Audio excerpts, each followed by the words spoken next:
Hello and welcome to my presentation. So today I will be presenting about Ethiopia and Tigray's conflict.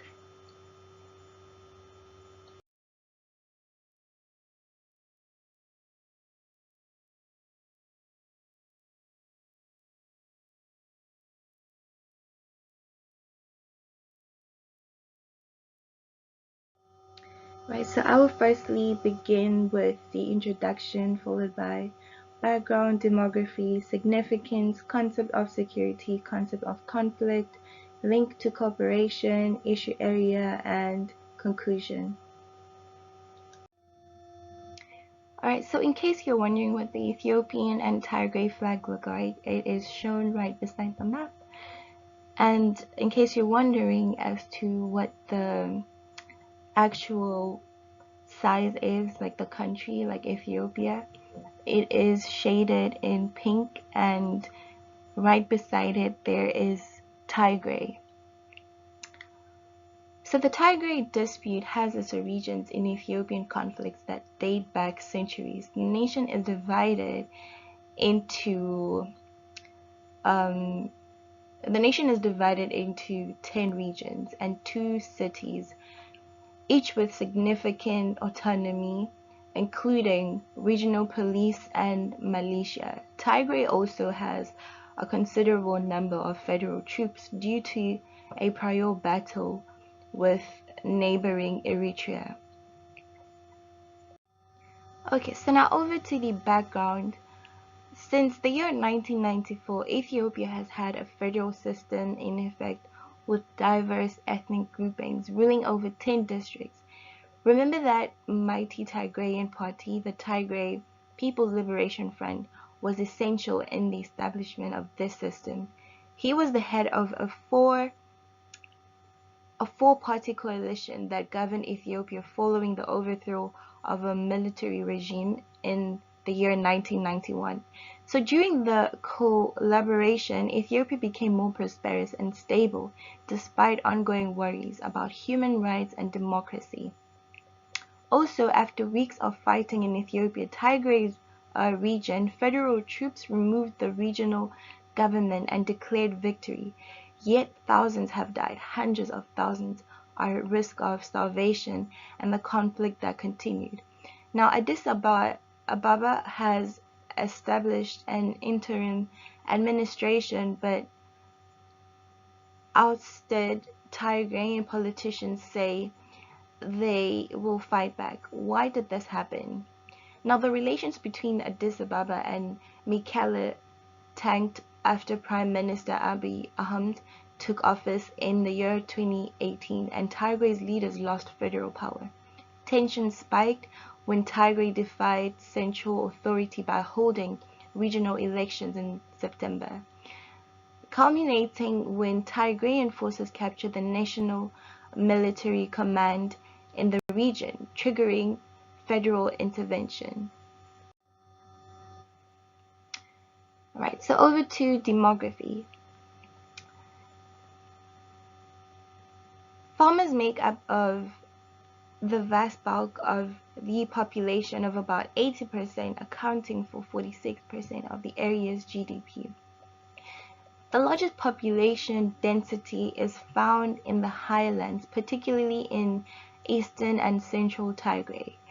The lowlands, which are far less heavily inhabited, cover 48% of Tigray's total area. Now, Tigrayans are 96% Orthodox Christians. Now, over to Ethiopia.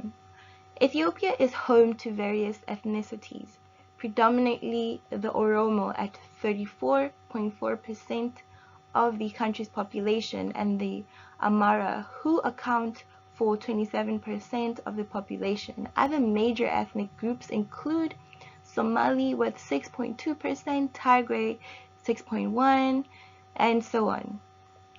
Now, in the year 2009, Ethiopia had an estimated 135,000 asylum seekers and refugees, mostly from Somalia, Eritrea, and Sudan. The government requires refugees to live in designated refugee camps.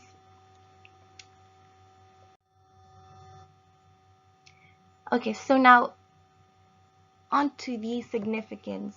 Why does the issue matter? What makes it important, right? Reason number one, according to a British official, US and UK individuals have been advised to leave Ethiopia. While commercial flights remain easily accessible, the ominous warning reminiscent of Kabul in August was delivered as a rebel army from the northern Tigray area appeared to be preparing to attack Addis Ababa. Reason number two, there are fears that the present conflict may spur further violence in this multi-ethnic nation, possibly leading to its disintegration if millions of people fled a heightened conflict. Its neighbors would struggle to cope. Reason number three, landlocked Ethiopia borders 6 nations, 2 of which are already at war, South Sudan and Somalia, and one of which, Sudan, has recently seen a military takeover. It has soldiers in Somalia battling Islamist extremists in a combined African Union (UN) mission, and there are worries that they may be evacuated if they are required at home. Also, the conflict has poisoned relations between Tigrayan and other Ethiopian elites and inflamed public opinion in Tigray against the federal authorities, who may well struggle to administer a restive region if Addis Ababa's energies are drained by enforcing its rules on Tigray. Other Ethiopian ethno-nationalist forces may be emboldened.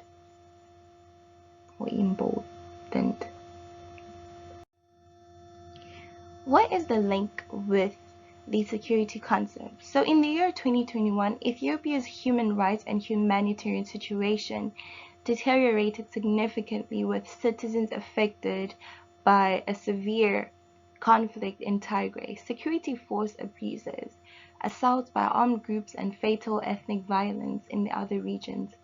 The government's actions in Tigray exacerbated international pressure to resolve responsibility for human rights violations. In relation to this, we see that this situation actually connects to the security in the sense that there are human security threats through political security and environmental security, to say the least. Connector number two, government forces and supporters in Tigray conducted forceful relocation, large-scale massacres, extensive sexual assault, indiscriminate bombardment, plunder, and attacks on schools and hospitals. By mid-year, an estimated of 350,000 people were risking famine as a result of these acts. After government forces withdrew from many parts of Tigray in late June, it effectively imposed a siege on the region, preventing almost all humanitarian aid from reaching the region, violating international humanitarian law, and possibly committing the war crime of using starvation as a weapon of war. The weapon which was of choice here connects the food security of the main categories. What is the link to the concept of conflict? So a war between Ethiopia's government and groups in the nation's northern Tigray region has thrown the country into disarray.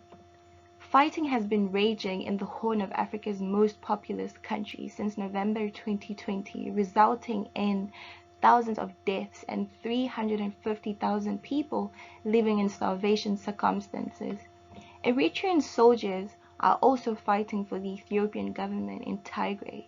Atrocities have been committed by both sides. Several factors contributed to the crisis, including a power struggle, an election, and a desire for political reform. Eritrean soldiers are also fighting for the Ethiopian government in Tigray. Atrocities have been committed by both sides. Several factors contributed to the crisis, and election and the desire for political reform. For almost 3 decades, the party was at the center of power before it was sidelined by Mr. Abiy, who took office in the year 2018 after anti-government protests. Okay, so before I go on, I just wanted to make mention of, the current president of Ethiopia, who is Sahle-Work Zewde. Um, she is in the position which is largely a ceremonial one, with executive power vested in the prime minister. And on the other hand, the current president of Tigray is Debretsion Gabriel Michael, who is an Ethiopian politician and current president of the Tigray region, and a chairman of the Tigray People's Liberation Front. So on to the link to cooperation. Now, Eritrean soldiers are also fighting in Tigray. For the Ethiopian government, both sides have perpetrated atrocities, a power struggle, an election, and a desire for political reform all led to the crisis.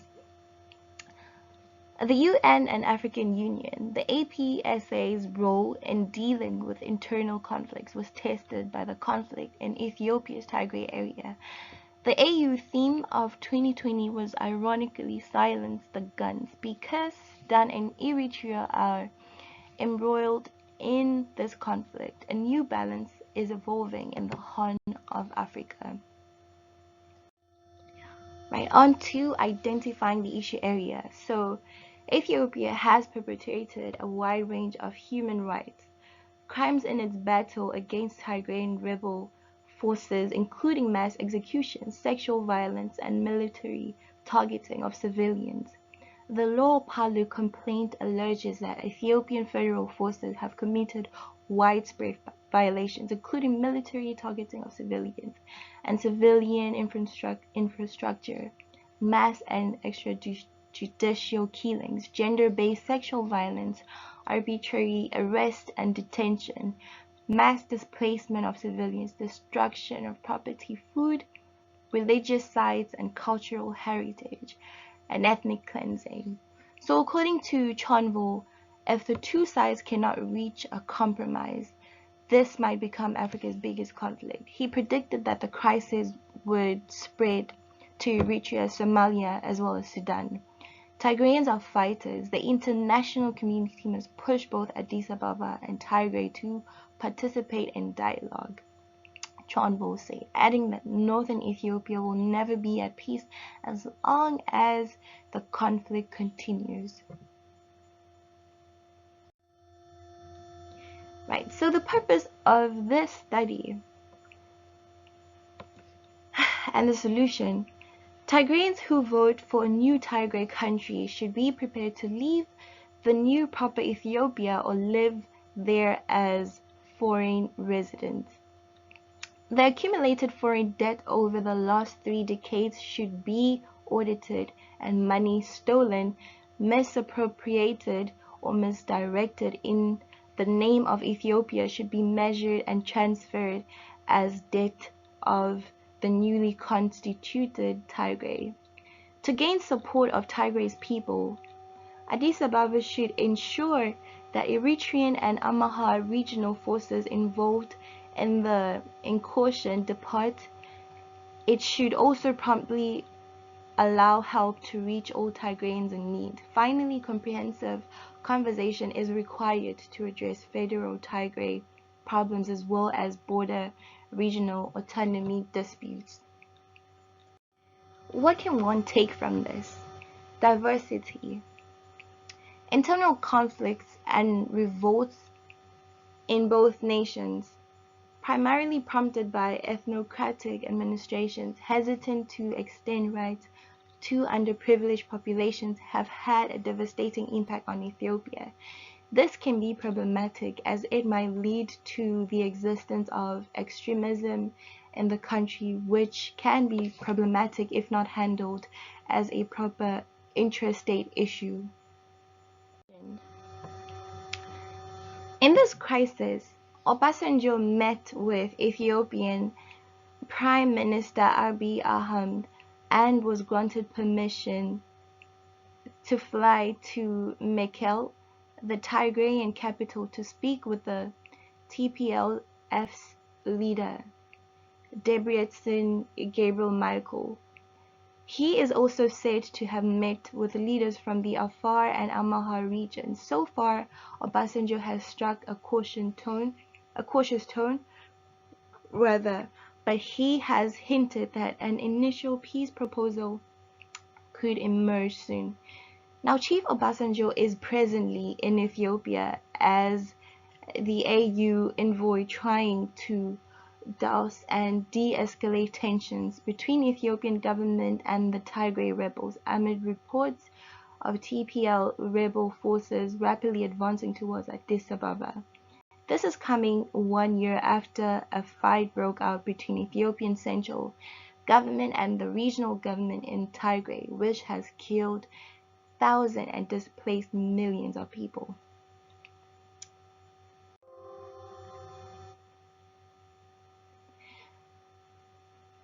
The well-documented deliberate denial of international humanitarian aid, including food, the widespread use of rape and sexual harassment, possibly as a systemic weapon of war, and the occurrence of widely reported ethnic cleansing and atrocities throughout Tigray pose additional challenges to Tigray's healthcare delivery and healthcare systems to open up essential public services, especially healthcare.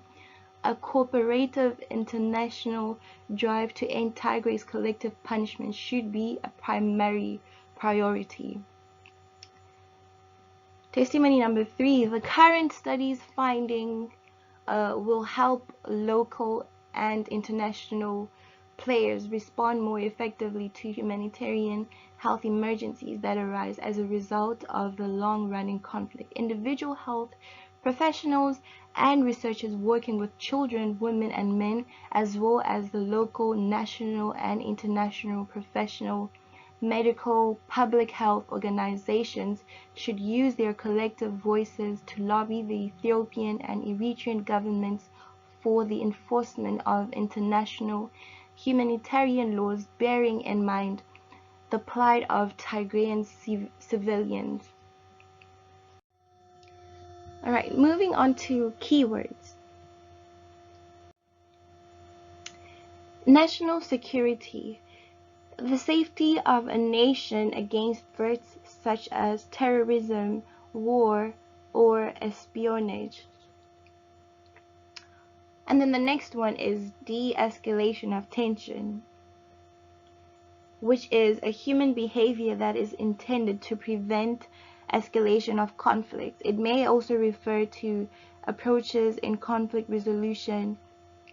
People may become committed to behaviors that tend to escalate conflicts, so specific measures must be taken to avoid such escalations. And then lastly, ethnocratic administrations. Ethnography is a research method central to knowing the world from the standpoint of its social relations. It is a qualitative research method predictable on the diversity of culture at home or wherever it may be, or abroad, and so on. So on to the summary. The federal conflict with Tigray was political in character, necessitating a political settlement. Instead, as tensions grew, both sides dug in. As a result, the conflict is expensive. But the combat continues, and even if it were to stop, the political dreadlock would persist. To bring peace to Tigray, Abiy's government will have to go to great lengths to persuade Tigrayans, including the bulk of the former TPLF, to engage with the interim government on reconstructing Tigray. If it does not, Addis Ababa may win the battle but lose the peace. More generally, the issues of regional autonomy and self-determination, as well as the collision between competing views of the country's future that underlay the Tigray conflict, will remain, not just in Tigray but throughout the country. Right, so we've come to the end of my presentation. Thank you for your time and undivided attention.